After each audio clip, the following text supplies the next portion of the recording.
If you're like me, you probably spend half your day sitting down like a hunchback, can't get off social media, then spending hours of your day at a desk, and then laying on the couch at the end of the day.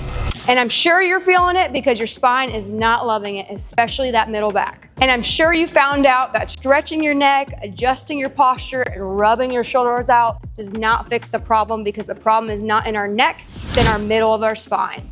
When you compare all segments of our spine, the cervical, the thoracic, and the lumbar, our thoracic spine is supposed to be the most rigid segment out of all of them because it protects our organs and connects all of our ribs to our body. When you inhale, your thoracic spine needs to be able to extend so your lungs can expand. There are 4 ways that your spine moves. We have flexion, we have extension, we have side bending, and we have rotation.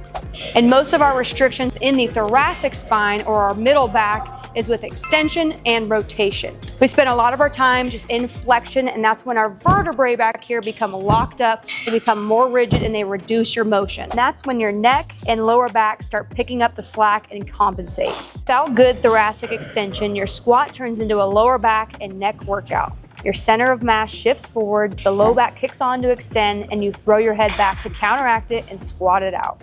So I want you to ask yourself, is your neck and your lower back pain coming from the limitations in your thoracic spine? I could go on forever about the importance of our spinal mobility, specifically that middle back, but today in this video, we're gonna go over the most restrictive movements in that thoracic spine, that's extension and rotation. You have been training your spine with social media usage and sitting at a desk for hours to live into flexion. It adapts to that position. So we're gonna be intentional about training our spine into extension here. For our very first stretch, we're gonna use a box, a bench, a bed, something that you can really elevate our elbows on. We're gonna sit our hips back as we drop our head down to the ground. You can even bring those hands back behind your spine to get even more of a tricep and a lat stretch. With this, I like to use more breath rather than time. So taking big inhale through your nose, big exhale out through your mouth. The more your lungs can expand and get into thoracic expansion, the more volume you're gonna be holding in your lungs, the more blood supply you're gonna get to your body. So thinking about breath rather than time, I really like to do that. If you have bad knees, here's a variation on the wall. So same kind of concept with flies. You'll bring your arms upwards. You're gonna drop your spine and your body down to the ground, adding that breath. Big inhale, exhale. Trying to drop further and sink further into that stretch every single breath. Next up is foam roller back bends. This is a phenomenal thoracic extension exercise, but a lot of people do it wrong because what they do is they start in this position and then they just extend back. And what you'll see here is I'm actually segmenting from my lower back when I'm doing this. I'm not actually getting my thoracic spines to go. So what I want you to think about when you're doing this is you can cross that leg over. So crossing that leg over actually helps lock our low back, so we can't extend and we can't go as far back. So cross that leg over, and then from there, we're thinking about keeping our ribs down. So you're gonna have a little bit of abdominal activation to keep those ribs downwards, and then you're gonna have your hands behind your head, and you're just extending as far back as you can go until you feel like your ribs are gonna flare, and we're just segmenting off that low back. So think about ribs down, you keep those engaged the whole time, and just slowly extend over that roller, going as far as you can, and then bring it back up.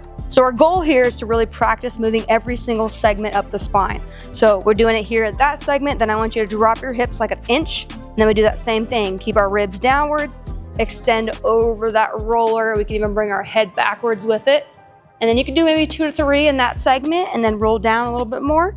And you go all the way up and down your spine, trying to find those spots that are really rigid. Maybe do a couple extra reps in that area.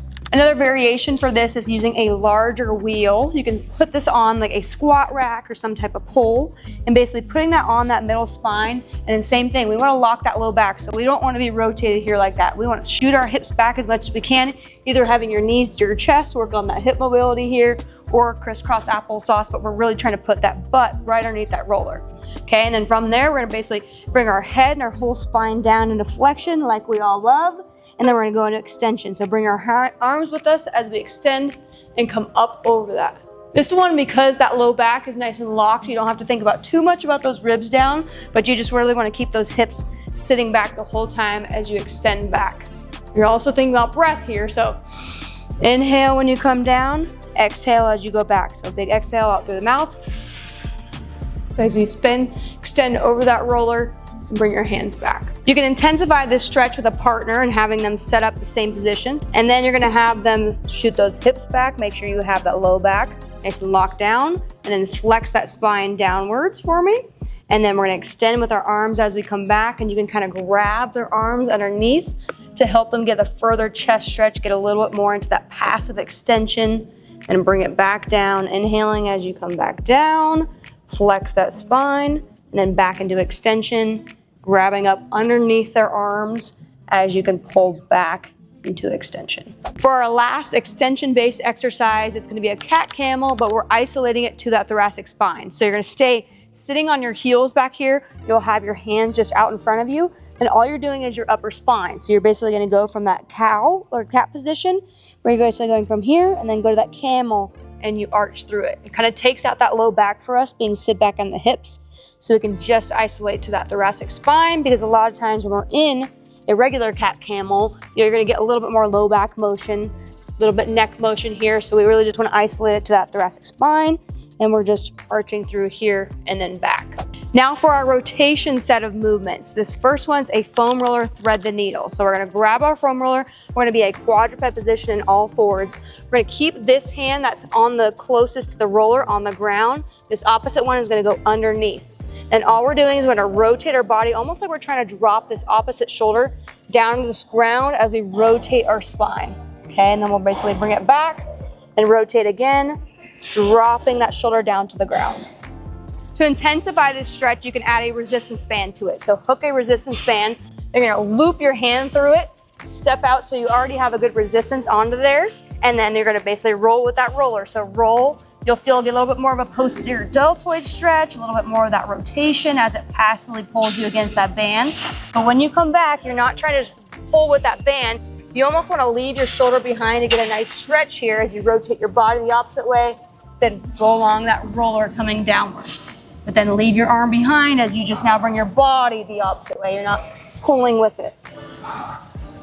If you're someone who struggles with your posture on a day-to-day basis, I have more exercises like these ones in actually my posture program, and I'm confident that I'll help you with that ability to actually keep that posture and make it last into your life. Now for a rotation exercise into extension, it's gonna be these quadruped rotations. So we're in a quadruped position on all fours. We're gonna hook this hand behind our head, and we're bringing this opposite elbow down to that wrist, so I would keep this arm nice and straight. We don't wanna bend with that elbow, so keep that arm straight. Bring that to your wrist, and then we're rotating up to the ceiling, trying to bring down that elbow to the ceiling while we keep this arm on the ground. Basically bring it back down. And when you're thinking about going up to the ceiling, you're almost thinking about you're driving your hand and you're trying to push your hand out to the side. It's not gonna move, but you're trying to think about your force pushing that direction, so it helps you get a little bit more rotation up to that ceiling. And then you can bring it back down, reset, push with that hand, drive with that hand away as you rotate upwards. That's gonna really help you get that last little bit of motion at the end range. For our last spinal rotation exercise, it's gonna be on the floor. So we're completely taking us out of flexion. We're putting us at end range in extension on the floor. Then from there, what we're doing is we're gonna put our hands out in that 135-degree Y position where those low traps are the most active. And I want you to think about we're just rotating our thumb up to the ceiling to get that rotation. You want to make sure that when you're doing this, you're not getting that low back to rotate off the ground. We want to keep those hips down to the ground and just rotate with our spine as we bring that thumb up to the ceiling, maybe holding about 2 to 3 seconds each rep. So as you can see, your thoracic spine plays a huge role on the way we breathe, we move, and how we perform. If we're spending so much time in a flexion, we need to do something to get out of that position. And that involves not only the mobility exercises that we talked about, but strengthening to keep your posture there and make it last. So if you want those additional exercises, don't forget I got that posture program. Put it down in the links below so you guys can check it out. As much as I wish YouTube was my full-time job, it is not. So all your likes, comments, subscribes help me spend more time in this kind of content and get more stuff out there for you guys. So it really, really helps. So make sure you drop a comment down below, and I will see you next Tuesday.